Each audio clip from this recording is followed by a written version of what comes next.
దివ్యమైన నామము, భవ్యమైన నామము, రమ్యమైన రామనామము. ఒక్కమారు పలుకుదామా, భక్తిని పెంచే నామం, ముక్తిని కలిగించేదే శ్రీరామనామము.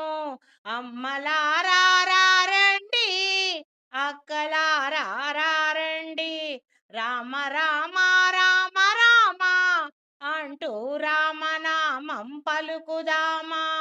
రమ్యమైన భక్తిని పెంచే నామం, ముక్తిని కలిగించేది దివ్యమైన నామం, భవ్యమైన నామం శ్రీరామనామం.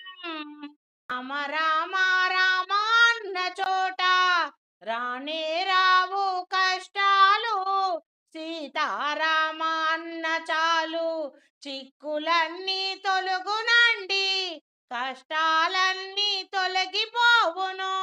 దివ్యమైన భవ్యమైన రామనామము పలుకుదామా,